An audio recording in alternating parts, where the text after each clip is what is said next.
कि सबको जय मसीह। हम प्रभु को धन्यवाद देते हैं फिर एक बार आज शाम को आम जामनी कलीसिया के साथ, आम जामनी विश्वासियों के साथ प्रभु ने समय दिया वचन सीखने के लिए, और आप लोग सब आए हैं। प्रभु आपको आशीष दे। और हम लोग उत्पत्ति का किताब से प्रभु का वचन सीखते आ रहे हैं, और उत्पत्ति का किताब ख़त्म हो गया, मतलब जो मुख्य बातें वहाँ से सीखने थे वहाँ हम सीखे। और आगे हम लोग अभी निर्गमन का पुस्तक में आए, और निर्गमन का पुस्तक जब हम शुरू किया तो किसके बारे में हम लोग पढ़ना शुरू किया, किसी को याद है? मूसा के बारे में। और मूसा कौन था? कौन था मूसा? परमेश्वर का दास। और क्या जानते हैं आप मूसा के बारे में? बहुत कुछ हमने बोला मूसा के बारे में, उसका जन्म के बारे में ये फोटो में हमने देखा। क्या सीखा उसके बारे में, उसके जन्म के बारे में, और क्या हुआ उसके जीवन में। हाँ राइट, नदी में छोड़ दिया। और मूसा का नाम का अर्थ क्या है? बिल्कुल सही, पानी से उठाया हुआ एक जन। तो मूसा को पानी से उठाया, इसलिए वो रानी जो है, वो राजकुमारी जो है, उसने उसका नाम मूसा रखा। और मूसा क्या सोचा? वो राजमहल में बड़ा हुआ, वो क्या सोचा वो क्या करेगा? राजमहल में पैदा, मतलब बड़ा हो गया, तो अपने जाति भाइयों के विषय में वो क्या सोच रहा था? हाँ। तो उस जोश में उसने क्या किया? अपने शक्ति से वो क्या करने का कोशिश किया? एक आदमी का खून किया, और खून करने के बाद वो भाग गया और मरुभूमि में कहीं किसी गांव में जाकर रहना शुरू किया। और वहाँ का जो मुखिया है उसका बेटी से उसने शादी किया, और एक चरवाहा बन गया। और चरवाहा बनने के बाद एक दिन वो अपने भेड़ बकरियों को एक पहाड़ के पास लेके गया, और पहाड़ पे वो क्या देखा उसने? झाड़ी जल रहा था, और राख नहीं हो रहा था, भस्म नहीं हो रहा था। तो वो दृश्य देखने के लिए वो पास में गया, लेकिन वहाँ उसको क्या हुआ, क्या घटना हुआ वहाँ पर? हाँ हाँ, तो जूता निकला हुआ दिख रहा है वहाँ पर। हाँ, जूता यहाँ चप्पल रख दिया। परमेश्वर उसको बोल रहा है जहाँ पर तुम खड़ा है वो पवित्र स्थान है, और परमेश्वर उसको काम दे रहा है। क्या काम दिया परमेश्वर वहाँ पर उसको? हाँ, अभी परमेश्वर उसको कह रहा है तुम जाओ, अभी मैं तुम्हारे साथ हूँ, तुम अपने जाति भाइयों को, मतलब इस्राएली लोगों को छुड़ाकर लेकर आओ, इसी पहाड़ पर लेकर आओ, मेरा उपासना इस पहाड़ पर इस्राएली लोग करेंगे। लेकिन मूसा गया क्या? तुरंत गया क्या? वो नहीं गया। क्या बोल रहा था? डर रहा था। और हाँ, तो क्या सवाल किया उसने परमेश्वर को? बहुत बड़ा सवाल किया उसने। हाँ, आपका नाम क्या है? तो परमेश्वर को ये सवाल करना अच्छा है या बुरा है? अच्छा है, परमेश्वर को जानना जरूरी है ना। लेकिन बहुत ही डर से उसने पूछा। हाँ, अगर मैं जाऊंगा वहां पर लोग कहेंगे कि परमेश्वर का नाम क्या है, तो मैं क्या जवाब दूंगा? अचानक जाने से तो घबरा जाता। तो ये जानना भी बहुत ही जरूरी था, क्योंकि मिस्र देश में, जैसे हमारा भारत देश में है, बहुत सारे देवी देवताओं का एक राष्ट्र है वो, और इसलिए वो जानना चाहते कि सच्चा परमेश्वर कौन है, जीवित परमेश्वर कौन है, जिसने आकाश और पृथ्वी को बनाया वो कौन है, उसको हम जानना है, उसको जानना है, उसका उपासना हम लोगों को करना है।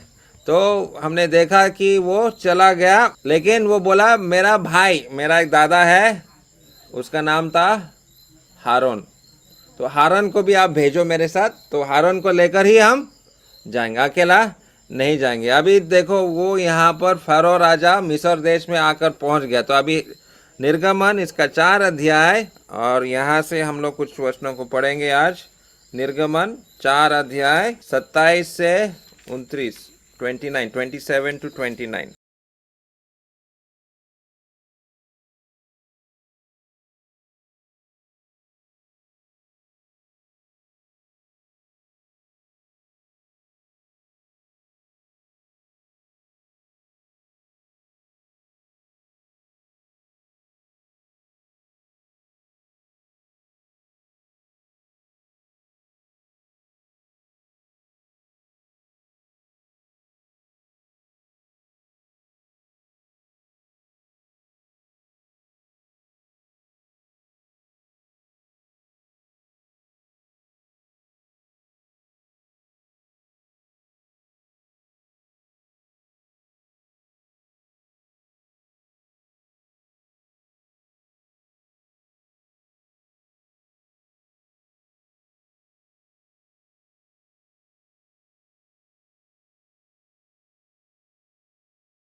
यहोवा ने हारून से कहा, मूसा मूसा से भेंट करने को जंगल में जा। वहां गया और परमेश्वर के पर्वत पर उससे मिला और उसको चूमा। तब मूसा ने हारून को यह बताया कि यहोवा ने क्या क्या बातें कर उसको भेजा है और कौन कौन सा चिन्ह दिखलाने की आज्ञा उसे दी है। तब मूसा और हारून ने जाकर इस्राएलियों की सब पुरानियों को इकट्ठा किया और जितनी बातें यहोवा ने मूसा से कही थी वह सब हारून ने उन्हें सुनाई। तब लोगों की समेत वे चिन्ह भी दिखलाए और लोगों ने उनका विश्वास किया और यह सुनकर कि यहोवा ने इस्राएलियों की शुद्धि ली और उनकी दुख पर दृष्टि की है, उन्होंने सिर झुकाकर दंडवत। ठीक है, 29 तक पढ़ लिया ना? ओके, 31 तक पढ़ लिया। अच्छा, तो पूरा अध्याय तुमने पढ़ लिया, कोई बात नहीं। तो यहाँ पर हम लोग देखते हैं कि कौन आया उसके साथ, उसका भाई, दादा है उसका। और जैसे उसने अपना दादा भाई को मिला तो बहुत साल बाद उसको मिल रहा है अपना ही भाई को। जब वो मिलेगा बहुत दिनों बाद तो बहुत ही खुशी लगा, अच्छा लगा। और वहाँ हमने पढ़ा उसने अपना भाई का चुंबन लिया करके पढ़ा ना, हमने 27 पद में हमने पढ़ा, क्योंकि बहुत साल बाद अपना ही खुद का भाई को वो मिल रहा है और अपने भाई को सब कुछ बोल दिया। जो कुछ भी उसने वहाँ पर उस पहाड़ पे देखा, वो जलता हुआ झाड़ी को देखा, परमेश्वर ने उसको क्या बोला, परमेश्वर ने कुछ चिन्ह भी उसको दिखाया, तो ये सारी चीज़ें उसने अपने भाई को बोला। और वहाँ पर हम लोग देखते हैं कि उसका भाई उस पर विश्वास करता है। उसका भाई भी बोल सकता है तुम झूठ बोल रहा है, तुम पागल हो गया करके, लेकिन ऐसा नहीं बोला। भाई विश्वास किया और जो बातें वो कह रहा है बोला हाँ अच्छा ठीक है, तो अभी हम लोग आगे जाएंगे। तो 5 अध्याय में अब अगर अब आएंगे तो क्या हुआ वहाँ पर देखेंगे। तो फ़ारो राजा को अभी मिलने गए 2 भाई, फ़ारो राजा के राजमहल में अभी आ गया। अभी वो लोग क्या कहते देखो, 5 अध्याय 1 और 2 पद को पढ़ो। इसके पश्चात मूसा और हारून ने जाकर फिरौन से कहा, इज़राइल का परमेश्वर यहोवा यूं कहता है, मेरे प्रजा के लोगों को जाने दे कि वे जंगल में मेरे लिए पर्वत करे। फिरौन ने कहा, यहोवा कौन है कि मैं उसका वचन मानकर इज़राइलियों को जाने दूं। हाँ बस 2 पद भी पढ़ लिया, खत्म कर 2 पद को। मैं यहोवा को नहीं जानता और मैं इज़राइलियों को नहीं जाने दूंगा। देखो अभी ये फ़ारो राजा का बातों को सुनो ध्यान से। तो क्या कहता है, ये परमेश्वर यहोवा जो है हम नहीं जानते। आप कौन से परमेश्वर के बारे में बात करें, हम नहीं जानते। और वो अपना दिल को कठोर कर रहा है, नहीं सुन रहा है। और मूसा वहाँ क्या बोलता है, वो पहला पद में हम लोग देखते हैं कि वो बोल रहा है कि हम लोग जंगल में जाकर पर्व बनाएंगे। पर्व मतलब जो है एक त्यौहार बनाएंगे, खुशी मनाएंगे जंगल में जाकर। अभी मूसा कहाँ गया था, मैं बोला आपको, जब उसने अपना मतलब मिस्र देश में किसी का खून करके वो भाग गया। कहाँ गया वो, मरुभूमि में। और वो मरुभूमि में एक प्रकार का जंगल भी है। और उस पहाड़ पर जब उसने उस जलते हुए झाड़ी को देखा, वहाँ उसी पहाड़ पे उसको वापस अभी जाना है। पूरा इस्राएली लोगों को लेकर उस पहाड़ पर परमेश्वर का आराधना करने के लिए वो लेके जाने वाला है। इसलिए वो कह रहा है हम लोग जंगल में जाएंगे। लेकिन ये फरो राजा कह रहा है कि मैं यहोवा को नहीं जानता और मैं इस्राएलियों को नहीं जाने दूंगा। तो ये राजा जो है अपना दिल को कठोर करके अभी लोगों को छोड़ने वाला नहीं। तो क्या होगा जरा सोचो, क्या हो सकता है? जीवित परमेश्वर का बात को ये राजा जो है नहीं सुनेगा, परमेश्वर को उसको आसानी से छोड़ने वाला है क्या? तो देखेंगे अभी क्या होता है। अभी 6 अध्याय में आओ और वही फ़ारो राजा के बारे में और हम लोग देखेंगे। और अभी पढ़ो 1 से 3 तक पढ़ो। परमेश्वर ने मूसा से कहा, मैं यहोवा हूँ, मैं स्वर्ग शक्तिमान ईश्वर की नाम से अब्राहम, इसहाक और याकूब को दर्शन देता था, परंतु यहोवा की नाम से मैं उन पर प्रकट ना हुआ।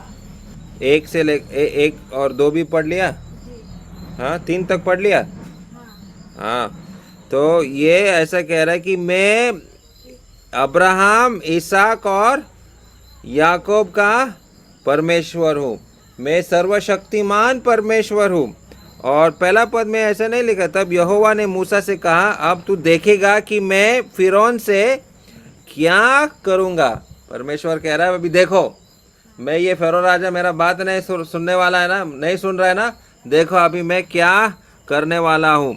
वह उसको बरबस निकालेगा, वह तो उन्हें अपने देश से बरबस निकालेगा। और वो ऐसा मैं करने वाला हूँ इस देश में, मिस्र देश में, कि सारे फ़ारो राजा के लोग बोले अरे तुम लोग जाओ यहाँ से। इस्राएली लोगों को वही बोलेगा अरे चले जाओ तुम लोग यहाँ से, बहुत हो गया। तो ऐसा कुछ चमत्कार परमेश्वर अभी करने वाले हैं, क्योंकि फ़ारो राजा अपना मन को कठोर कर रहा है। तो परमेश्वर उसको कह रहा है तुम चिंता मत करो, अभी आगे क्या होगा देखो। और 4 से आगे पढ़ो। और मैंने उनके साथ अपने वचा भी की है, अर्थात कनान देश में परदेशी होकर रहते थे उसे उन्हें दे दूं। इजराइलियों जिन्हें मिस्र लोग दस्तों में रहते हैं, उनका कराहना भी सुनकर मैंने अपने वचा को स्मरण किया है। इस कारण तू इजराइलियों से कहा, मैं यहोवा हूँ, और तुम को मिस्रियों की बोझ की नीचे से निकालूंगा और उनकी दस्तों से तुमको छुड़ाऊंगा और अपनी जा बढ़ाकर और भारी दंड देकर तुझे छुड़ा लूंगा। 8 पद को पढ़ो। 8 को पढ़ेंगे। और जिस देश की देन शपथ मैंने अब्राहम, इसहाक और याकूब से खाई थी, उसे मैं पूछा कर उसे तुम्हारा भाग कर दूंगा। हाँ, मैं तो यहोवा हूँ। तो परमेश्वर अभी कह रहा है कि देखो ये तो अपना मन को कठोर कर रहा है, लेकिन मैं गारंटी दे रहा हूँ तुम लोगों को कि मैं तुमको इस मिस्र देश से बाहर लेकर जो भूमि मैंने अब्राहम, इसहाक और याकूब को दिया, उसी भूमि को मैं तुम लोगों को दूंगा। मतलब एक राष्ट्र, एक देश मैं अभी तुमसे तुम्हारे जरिए में बनाने वाला। अब्राहम, इसहाक और याकूब का जो भूमि है, मतलब वो कनान देश। अब्राहम कहाँ से आया था याद है आप लोगों को? कौन सा देश से अब्राहम बाहर निकल के कनान देश में आया? ऊर देश से, बिल्कुल सही, ऊर देश से वो निकल के कनान देश में आया। और वो कनान देश का भूमि किसका है?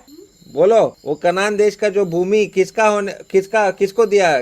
किसने किसको दिया? अभी हमने पढ़ा, अब्राहम, इसहाक, याकूब और उनके बच्चों को। उनके बच्चों को वो भूमि परमेश्वर देने वाला है। ठीक है, तो वही बात यहाँ मूसा को बोल रहा है। अभी फ़ारो राजा को यहोवा परमेश्वर पर विश्वास नहीं करता। अरे कौन है ये यहोवा परमेश्वर? मैं क्यों उसका बात सुनूंगा? तो ये राजा है, राजा के मन में भी घमंड होता है।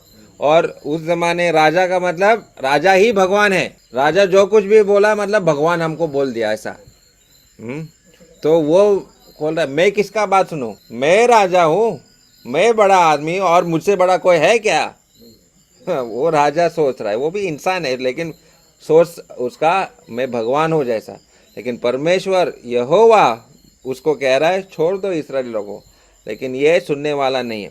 अभी 7 अध्याय में आओ, 7 अध्याय 4 और 5 को पढ़ो। तो भी फिरौन तुम्हारी ना सुनेगा, और मैं मिस्र देश पर अपने हाथ बढ़ाकर मिस्रियों को भारी दंड देकर अपनी सेना अर्थात अपने इजरायलियों राजा को मिस्र देश से निकाल लूंगा। और जब मैं मिस्र पर हाथ बढ़ाकर इजरायलियों को उनकी बीच से निकालूंगा, तब मिस्र जान लेगी कि मैं यहोवा हूँ। तब ये लोग जानेगा कि मैं यहोवा हूँ। तो परमेश्वर फरो राजा का कठोर हृदय का उपयोग करने वाला है।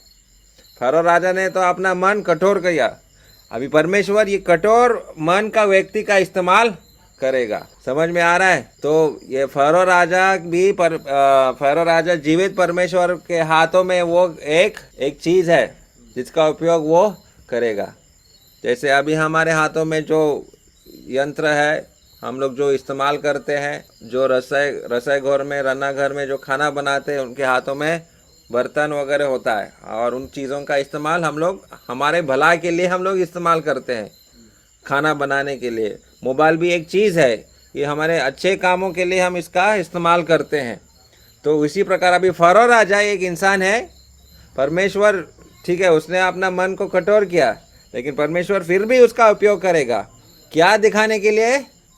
परमेश्वर का सामर्थ्य को, परमेश्वर का शक्ति जो है ऐसे कठोर व्यक्ति के दिल से भी परमेश्वर दिखाने वाला है। अभी आप बोलेंगे कैसे संभव, ये तो एक पापी व्यक्ति है, जीवित परमेश्वर पर विश्वास भी नहीं करता है, तो कैसे परमेश्वर इसका उपयोग करेगा, कैसे करेगा?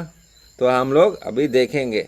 ठीक है, अभी यहाँ पर क्या होता है कि परमेश्वर 10 अलग अलग प्रकार के क्या बोलते हैं हम लोग पीड़ा बोल सकते हैं, लेकिन ये शब्द अभी ज़रा देखो। 7 अध्याय सबसे पहले 20 और 21 पढ़ो। तब मूसा और हारून ने यहोवा की आज्ञा के अनुसार किया, अर्थात उसने लाठी को उठाकर फिरौन और उस कर्मचारियों की देखते नील नदी की जल पर मारा, और नदी का सब जल लहू बन गया।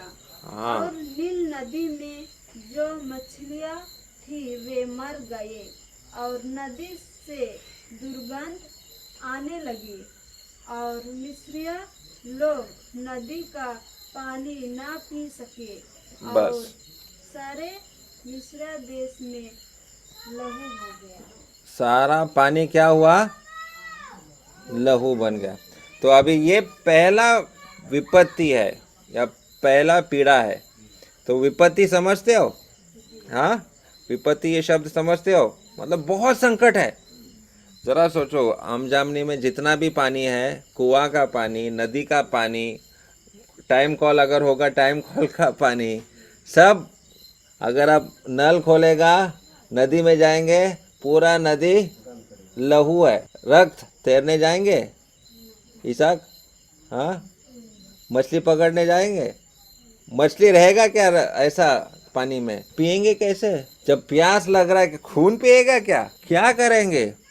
नहाने के लिए पानी नहीं, कपड़े धोने के लिए पानी नहीं, खाना कैसे बनाएंगे? सिस्टर लोग आप खाना बना सकते हैं? हाँ, खाना बनाएंगे ऐसे पानी नहीं तो खाना कैसे बनेगा? भात कैसे बनेगा? लाल भात खाएंगे आप? रक्त में खून का भात खा सकते क्या? तो ज़रा सोचो परमेश्वर क्या चमत्कार कर रहा है। मैंने बोला ना, परमेश्वर अपना सामर्थ्य को दिखाने वाला। ये फरो राजा अपना मन को कठोर कर रहा है, कौन है यहोवा परमेश्वर, हम क्यों भेजेंगे इस्राएली लोगों? लेकिन अभी यहाँ पर परमेश्वर अपना सामर्थ्य दिखाने वाला है।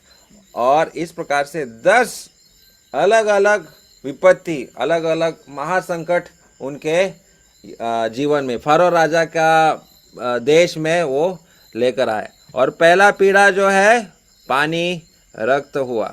दूसरा पीड़ा अगर आप देखेंगे यहाँ पर 7 अध्याय, हम लोग अभी पढ़ेंगे नहीं लेकिन हम बताएंगे, 7 अध्याय उसका 26 से लेकर 8 अध्याय के 11 पद अगर आप देखेंगे तो वहाँ पर हम लोग मेंढकों की विपत्ति देखते हैं। क्या? मेंढक। अभी हाँ, बरसात के दिनों में बहुत सारे मेंढक आते हैं ना।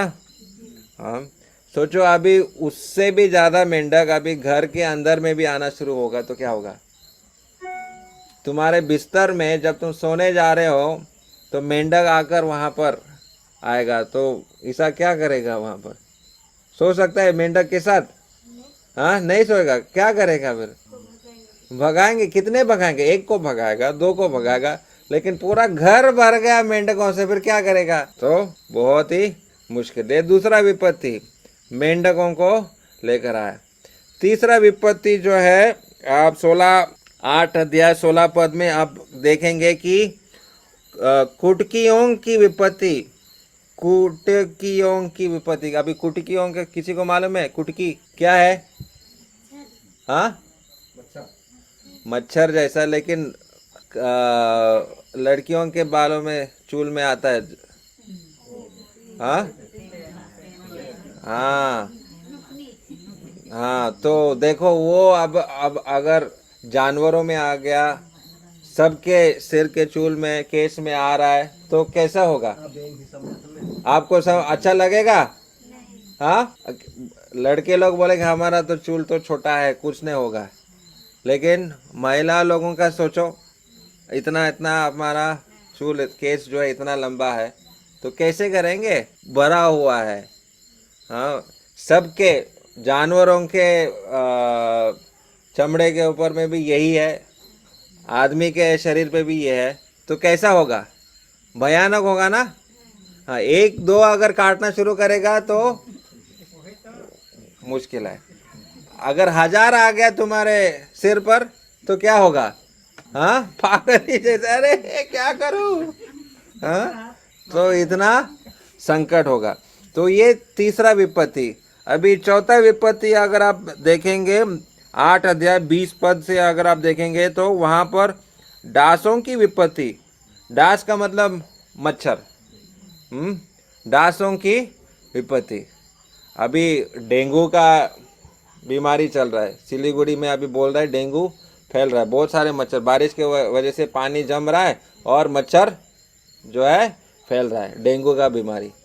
लेकिन उससे भी ज़्यादा इतने सारे मच्छर अगर आ जाएंगे तो एक मच्छर से कौन सी बीमारी आते हैं मालूम है?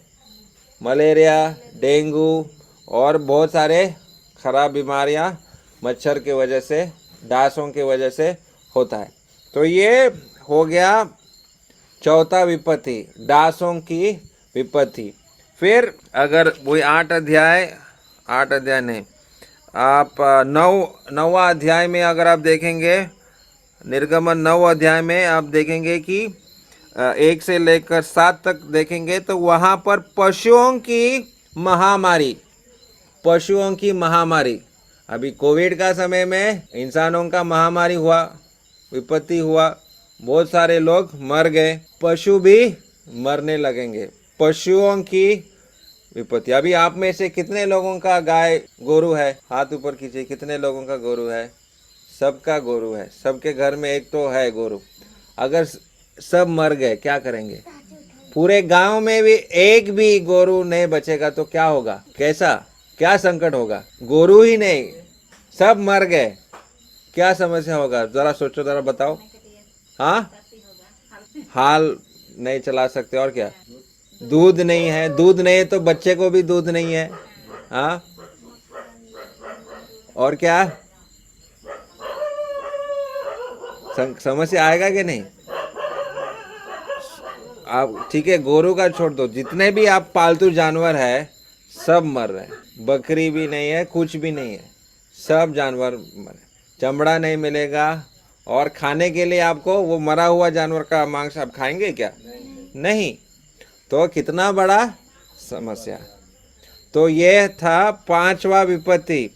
और फिर 9 अध्याय 8 से आगे अगर आप पढ़ेंगे तो फफोले और फोड़ों की विपत्ति। अभी इस फोटो में दिख रहा है, वो स्क्रीन चालू है ना वहाँ पर? हाँ, तो ये वाला, ये हाथ देखो, हाथ में क्या लगा हुआ है? फोड़ा लगा हुआ है। तो सबके शरीर में फोड़े निकलने, छोटे अभी अभी जन्म में आया बच्चा, उसके शरीर में भी अगर आ गया कैसे होगा? बूढ़े लोगों का, उनका उम्र अब हो गया, उनको भी हो रहा है। तो हर जगह में आ गया। आप बैठ भी, कुर्सी पे बैठ भी नहीं सकेंगे, खड़ा भी नहीं रह सकता है। खड़े रहेंगे, पैर में भी लगा हुआ है, खड़े भी नहीं रह सकते। क्या करेंगे? हाथ में लगा हुआ है, खाना भी नहीं बना सकते। कितना संकट है ना। तो देखो, फरो राजा का मन कठोर हो गया।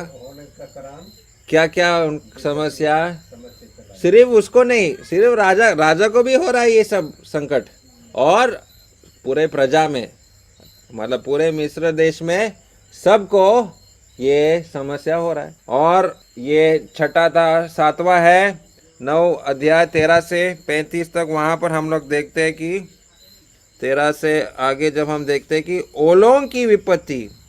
क्या है? ओलों की विपत्ति। लेकिन ये ओले समझते हो ना?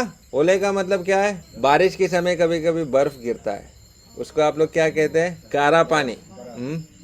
बर्फ का पानी। जब पहला बारिश होता है तो कभी कभी वो गिरता है कि नहीं? पहला बारिश जब होता है तो ऐसे गिरता है। तो उसके साथ आग भी गिरेगा तो क्या होगा? वो बर्फ भी गिर रहा है, आग भी गिर रहा है, क्या होगा?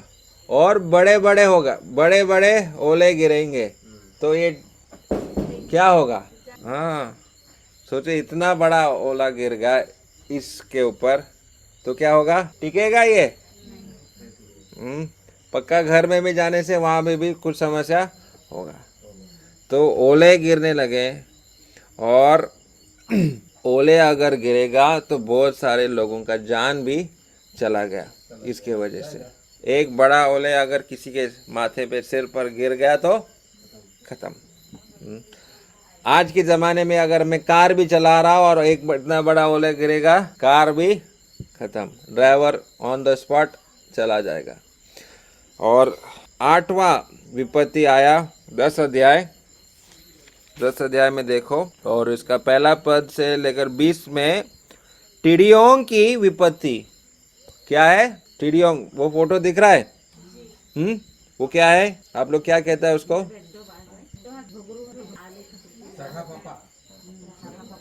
क्या बोलता है? बोक्को। हाँ, बिल्कुल सही, पत्ता खाता है। तो अगर भाई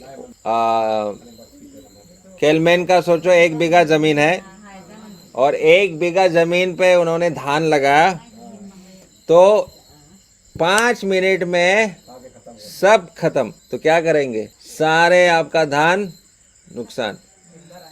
एक बार आया था, बाप रे। लेकिन कोई भी हरा पत्ता वो छोड़ेगा नहीं, सिर्फ जमीन, मतलब जो आपका धान का नहीं, पेड़ पौधों का सब, जहाँ कहीं पे भी हरा पत्ता दिखेगा वो खा लेगा। तो क्या हो जाएगा? पूरा मरा भूमि बन जाएगा। अभी इतना हरा दिख रहा है, सारे चाय पत्ते, चाय बागान ही खत्म हो जाएगा, एक भी पत्ता नहीं होगा। तो चाय का फैक्ट्री को क्या होगा फिर? चाय का फैक्ट्री की बंद। हाँ, आप लोगों को काम भी नहीं, पत्ते कहाँ उठाएंगे? उठाने के लिए कुछ नहीं है, सब कुछ बंद। तो ये जरा सोचो कि क्या क्या संकट आ रहा है मिस्र देश के ऊपर, क्योंकि फारो राजा ने अपना दिल को कठोर किया। और परमेश्वर ने बोला, मैं अपना सामर्थ्य को दिखाऊंगा, मैं अपना सामर्थ्य को दिखाऊंगा। और 9वां जो विपत्ति जो है 10 अध्याय और 21 पद के आगे हम लोग पढ़ते हैं कि अंधकार की विपत्ति।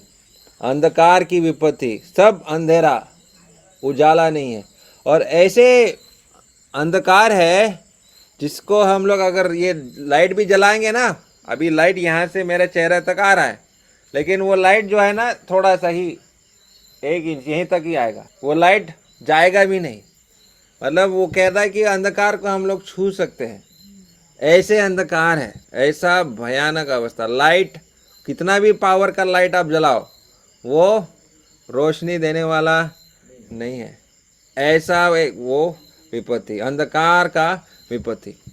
लेकिन इसमें इन सब चीज़ों में एक बात हम लोगों को जानना ज़रूरी है। मिस्र देश में लोग रक्त का पूजा करते थे, रक्त में जीवन है करके वो लोग जानते थे, इसलिए उसका वो लोग पूजा करते थे। और कोई खून भी पीता था, ऐसे भगवान के नाम पे ऐसी चीज़ वो करते। खून पीना अच्छा है क्या? खून पीना, मनुष्य का खून पीना, जानवर का खून पीना नहीं।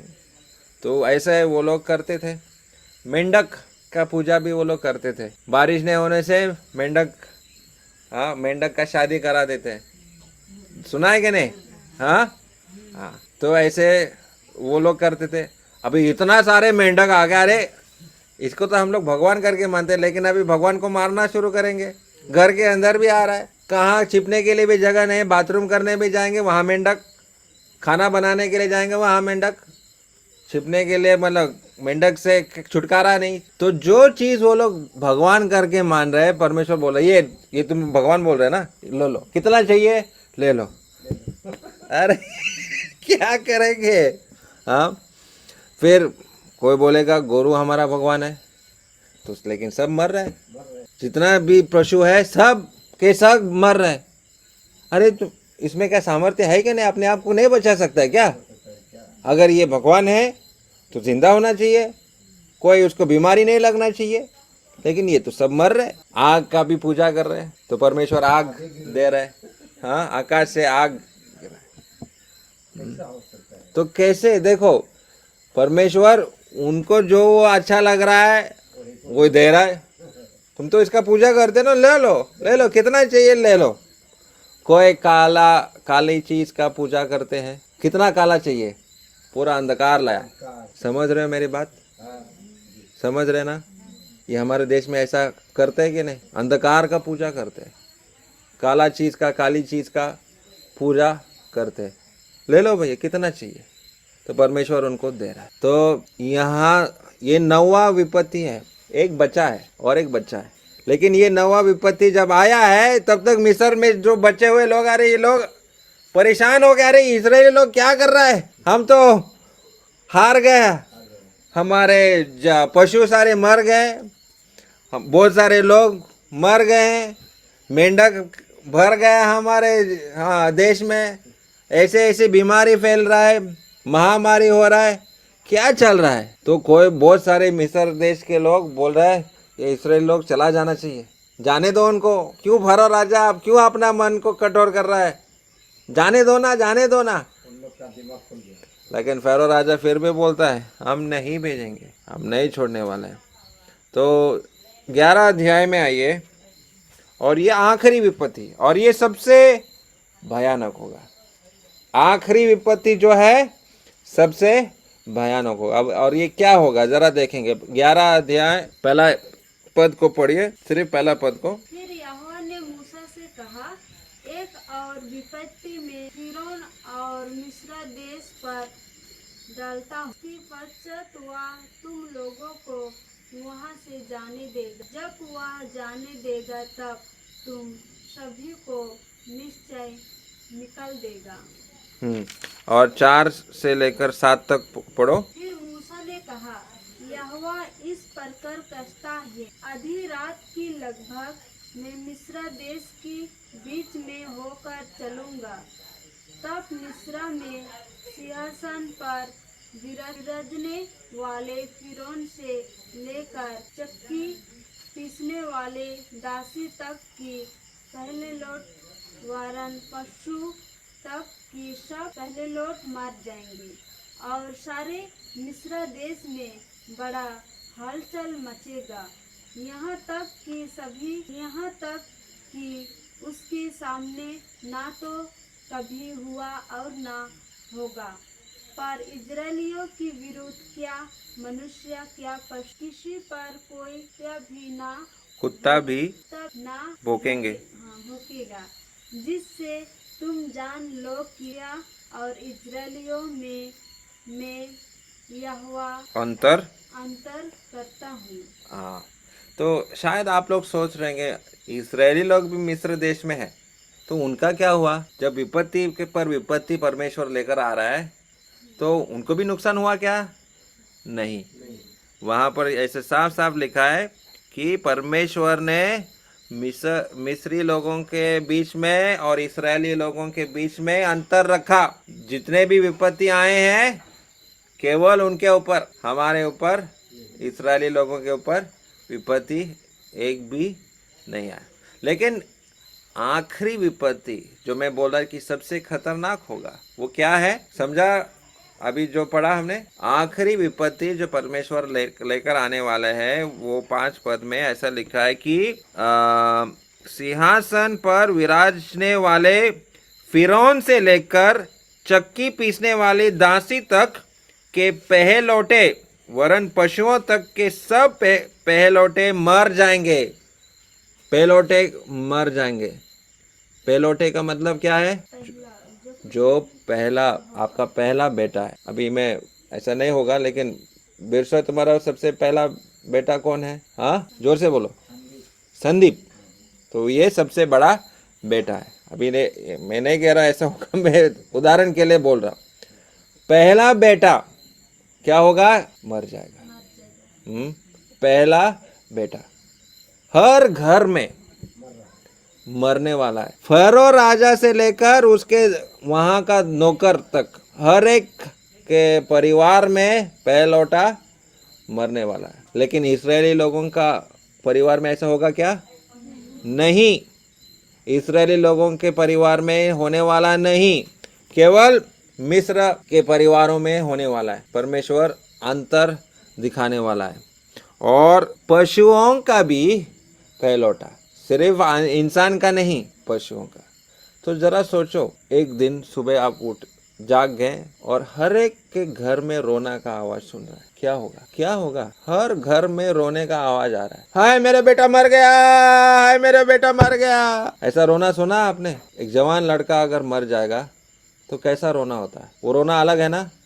बूढ़ा बाप मरने के बाद वो रोना अलग है। हट्टा कट्टा जवान लड़का जब मरता है तो वो दुख भयंकर होता है, भयंकर होता है। मुझे याद है जब भूकंप होता, आप लोगों को भी याद है शायद, 2015 में जब नेपाल में भूकंप होता, बहुत बड़ा, पूरा यहाँ सिलीगुड़ी में भी पूरा हिल गया था। हम धूपगुड़ी में रहते थे और उस दिन एक भूकंप आया था। वो दूसरा भूकंप आया था। पहला बड़ा भूकंप आया था, फिर उसके बाद छोटा भूकंप भी आया था। और हम लोग रहते थे 3 तला में, ऊपर में हम लोग रह रहे थे। तो पूरा धूपगुड़ी शहर हम लोगों को दिखता है वहाँ से। और वहाँ जब बिल्डिंग हिल रहा है, बिल्डिंग तो हिल रहा है और हमको वहाँ 3 तला से लेकर दौड़ के नीचे हम लोगों को आना पड़ता। लेकिन जो चिल्लाहट मैंने सुना, मैं आज तक कभी भूला नहीं और कभी भूलूंगा नहीं। किस प्रकार से पूरा धूपगुड़ी शहर चिल्ला रहा था और वो हल्लो लो लो लो कर रहा था, मालूम है? हाँ, इतना जोर से पूरा धूपगुड़ी से ऐसा आवाज आ रहा है, क्योंकि वो सोच रहा है अभी हमारा समय आ गया, हम लोग अभी मरने वाले हैं।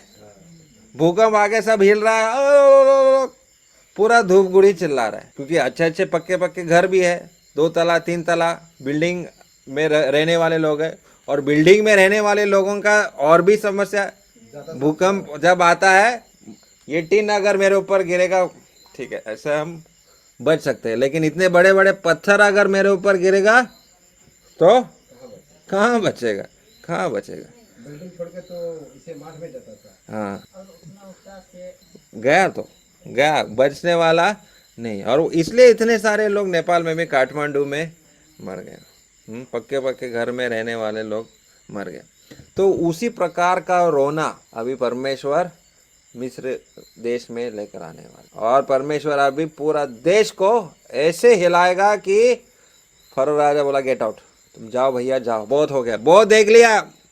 मेरे घर में भी मृत्यु आ गया, मेरा खुद का बेटा मर गया। लेकिन परमेश्वर एक ये बताता है इस्राएली लोगों को, ठीक है, ये विपत्ति जो है बहुत भयंकर है, लेकिन अभी तुम्हारा विश्वास को भी मैं देखना चाहता हूँ। हाँ, अंतर मैं रखने वाला हूँ मिस्र देश में और इस्राएली लोगों में, लेकिन परमेश्वर उनको ये भी बताना, इस्राएली लोगों मतलब जो प्रभु पर विश्वास, जीवित परमेश्वर पर विश्वास करने वाले लोगों के लिए वो कह रहा है तुम लोगों को एक काम करना पड़ेगा, ठीक है। ये विपत्ति भी तो मैं लेकर आ रहा हूँ, लेकिन मैं एक काम बोलूँगा तुमको करना पड़ेगा। 12 अध्याय पढ़ो, 12 अध्याय 1 से लेकर 7। क्या काम दे रहा है परमेश्वर इस्राएल लोगों को करने के लिए? फिर यहोवा ने मिस्र देश में मूसा और हारून से कहा, या लोग के लिए आराम का ठहरे 8 वर्षों का पहला महीना यह ठहरे। इजरायली की सारे मंडली से इस प्रकार कहो, इसी में 10वें दिन को तुम अपने अपने पितरों की घराने के अनुसार घराने पीछे एक एक मेमना ले रखो, और घराने में एक मेम खाने के लिए मनुष्य कम हो तो वह अपने सबसे निकट रहने वाले पड़ोसी की साधना के अनुसार एक मेमना ले रखे, और तुम हर एक के खाने के अनुसार मेमने का हमारा मेमना निर्दोष और एक वर्षों का नर हो, और उसे चाहे भेड़ों में से लेना चाहे बकरियों में से, और इस महीने की 14वें दिन तक उसे रख छोड़ना, और उस दिन गोधूली के समय इजराइल की सारे मंडली के लोगों उसे बलि करें। तब वे उसके लहू में से कुछ लेकर जिन घरानों में मेमने को रखेंगे उनकी द्वार की दोनों लगों और चौखट के सिर पर लगाए। बस ठीक है, अभी समझ गया क्या हो रहा है यहाँ पर? तो परमेश्वर इस्राएली लोगों को एक काम दिया है, बोला तुमको एक निर्दोष निष्कलंक मेमना लेना है, और वो मेमने का लहू को क्या करना है? हाँ, दरवाजे के चौखट पे आपको लगाना है। मतलब उस पशु को आपको 14 दिन रखना है, पालना है, पोसना है उस मेमने को, और 14 दिन बाद उसको मारना है। अभी वो मेमना बकरी का भी हो सकता है और भेड़ी का भी, लेकिन छोटा 1 साल के छोटे का जो मेमना होता है कैसा लगता है आपको? बच्चों को कैसा लगता है? बहुत छोटा है। हाँ, वो छोटा रहता है ना, बच्चे प्यार करते हैं ना ऐसे छोटे छोटे मेमने से। हाँ, और बच्चे खेलने लगते हैं। तो बहुत ही प्यारा होता है मेमने को जब हम देखते हैं, छोटा जब है, छोटा बहुत प्यारा होता है। और बच्चे जब खेलने लगेंगे 14 दिन बाद, मतलब 2 हफ्ता आपको आपके घर पे रखना है, उसके बाद आपको उसको काटना है। तो दुख लगेगा कि नहीं? क्योंकि ये तो अरे हमारा घर में था, हाँ, बच्चे हमारे इसके साथ खेल रहा था, अभी उसका गला काटना है और उसका रक्त वहां पर लगाना है। तो क्यों बोला परमेश्वर ऐसा? क्या कारण से परमेश्वर ऐसा इस्राएली लोगों को करने के लिए बोल रहा है? रक्त रहेगा तो घर में क्या विपत्ति नहीं आएगी? विपत्ति नहीं आएगा, ठीक है, विपत्ति ना आने के लिए। लेकिन वो मेमने का लहू से हम लोगों को क्या पता चलता है? आप लोग बताओ, अभी परमेश्वर इनको ऐसा करने के लिए क्यों बोल रहा है? ये बोला ठीक है, विपत्ति ना आने के लिए, बात बिल्कुल सही है। लेकिन अब तक आपको मेमने का लहू के बारे में आप लोग क्या सीखा? आदम और हवा के समय से अब तक, नूह के समय में, कैन और हबल के समय में, क्यों परमेश्वर ने जब आदम और हवा को बचाया, जब वो लोग पाप किया, वो मरना चाहिए था वहां पर, लेकिन उनके बदले में कौन मर गया? एक मेमना, निर्दोष निष्कलंक मेमना मर गया। जब हबेल पाप किया और जब परमेश्वर को बलि चढ़ाना था, तो उसने भी खून का बलि चढ़ाया। वो जानता था कि मैं पापी हूँ, लेकिन मेरे बदले में ये मेमना मरेगा। नूह जब वो जहाज के बाहर आया, याद है वो फोटो आप लोगों ने देखा? तो वो भी पता था मैं पापी हूँ, मरना चाहिए था, सारे लोग मर गए, मैं कैसे बच गया?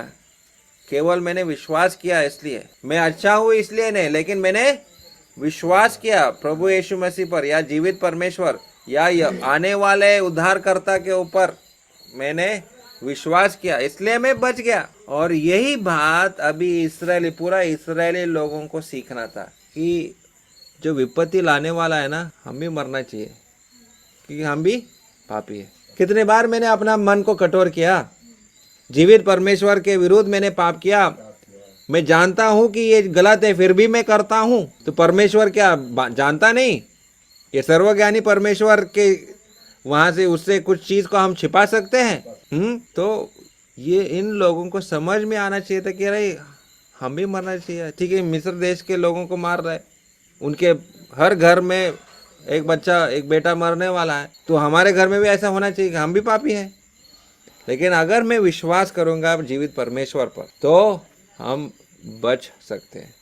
तो विश्वास क्या है? परमेश्वर अभी इस्राएली लोगों को भी सिखा रहा है।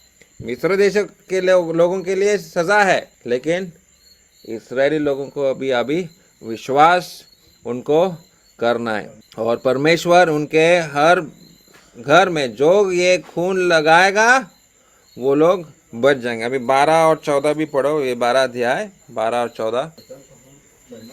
क्योंकि उस रात को मैं मिस्र देश के बीच में होकर जाऊंगा, और मिस्र देश की क्या मनुष्य क्या पशु सब लौटे को मार मरूंगा, डाल।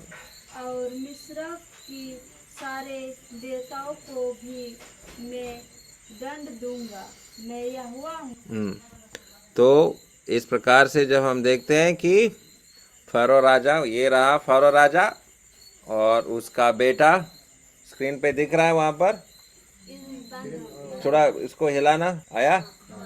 हाँ, तो ये रहा फरो राजा का बेटा, वो भी मर गया। वो महारानी उसके बगल में, वो बेटा जो है भविष्य में वो राजा बनने वाला था, लेकिन अभी मर गया, लाश बन गया। तो ये एक सजा उनके ऊपर आ गया। ठीक है, और इस प्रकार ये सब जब घटना हुआ तो फारो राजा ने बोला, मूसा बस बस बहुत हो गया, और हम बर्दाश्त नहीं कर सकते, जाओ जाओ तुम लोग, जितने भी इस्राएली लोग, एक भी यहाँ रुकना नहीं चाहिए, चले जाओ यहाँ से, चले जाओ, तुमको जो चाहिए लेके जाओ, लेके जाओ, चले जाओ यहाँ से, बहुत हो गया। देखो ये कठोर मन क्या हो गया? कितना बड़ा नुकसान हो गया। हाँ, पूरा देश का नुकसान हो गया, पूरा देश का नुकसान, तो उससे नहीं होता। बिल्कुल। तो सीखने के लिए हम लोगों के लिए क्या है? क्या सीख सकते हैं हमारे यहाँ से? हम लोग उसी से सीखना है। क्या सीखते हैं? मन को कठोर नहीं करना है, और क्या? जो परमेश्वर बोलेगा, परमेश्वर के वचन के अनुसार चलना है, विश्वास रखना है।